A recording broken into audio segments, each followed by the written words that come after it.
અમેરિકામાં બિહારના 43 વર્ષીય સંજય કુમારની કેન્સરની નકલી દવા બનાવી વેચવાની અને તસ્કરી કરવાના આરોપમાં ધરપકડ કરવામાં આવી ગઈ છે. સંજય કુમાર ઉપર આરોપ છે કે તેમણે હજારો ડોલરની નકલી કેન્સરની દવાઓ વેચી કાઢી છે. કોર્ટમાં દાખલ કેસ પ્રમાણે સંજય અને તેમના સાથીઓ ઉપર અમેરિકામાં નકલી કિટ્રુડા જેવી કેન્સરની દવાઓનું સેલિંગ અને શિપિંગ કર્યાનો આરોપ લગાવાઈ રહ્યો છે. બિહારની આ વ્યક્તિ ઉપર 5 ગુનાઓ ઉપર આરોપ મૂકવામાં આવ્યા છે અને તેમને 100 વર્ષ સુધીની જેલની સજા પણ થઈ શકે છે. કોર્ટના દસ્તાવેજો અનુસાર બિહારના વતની સંજય કુમાર અને તેના અન્ય સાથીઓએ કથિત રીતે અમેરિકામાં લોકોને કેન્સરની ઇમ્યુનોથેરાપી કિટ્રુડા સહિત ઓન્કોલોજી ફાર્માસ્યુટિકલ્સની નકલી વર્ઝનની દવાઓ જે છે તે શિપમેન્ટ અને વેચાણની વ્યવસ્થા કરી આપી હતી.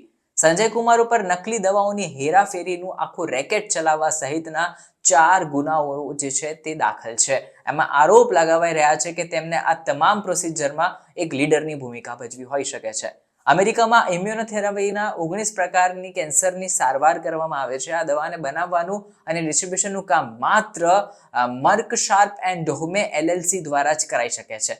અમેરિકામાં આના સિવાય કોઈની પણ પાસે આવી દવા વેચવાનો કે મેન્યુફેક્ચર કરવાનો કોઈ અધિકાર નથી કે કોઈ પરમિશન નથી. મીડિયા રિપોર્ટ્સ પ્રમાણે સંજયની 26 જૂનના દિવસે હ્યુસ્ટનથી ધરપકડ કરવામાં આવી હતી. જે સમયે પોલીસે તેને દબોચ્યો ત્યારે તે પોતાના આ નકલી દવાના બિઝનેસને એક્સપાન્ડ કરવાના ઈરાદે અમેરિકામાં આવ્યો હોવાનો દાવો કરાઈ રહ્યો છે. સંજય કુમાર સામે ષડયંત્ર રચવાનું અને 4 નકલી કેન્સરની દવાઓની તસ્કરી કરવાનો આરોપ તો લગાવ્યો હતો અને જો તે દોષિત સાબિત થઈ જાય છે તો દરેક ગુના દીઠ 20 વર્ષની સજા થાય એટલે ટોટલ 5 ગુના છે એટલે 20 50 100 વર્ષની જેલની સજા પણ તેને થઈ શકે છે. ભારતમાં નકલી દવાઓનો ધંધો જે છે તે પણ અત્યારે ધમધમી રહ્યો છે. ઉલ્લેખનીય છે કે ગત મહિને માર્ચમાં જ ઈડી અને ક્રાઇમ બ્રાન્ચે કેન્સરની નકલી દવાઓને લઈને દિલ્હી NCRમાં ઘણા સ્થળોએ રેડ પાડી હતી, જેમાં લગભગ 10 લોકોની ધરપકડ કરવામાં આવી હતી.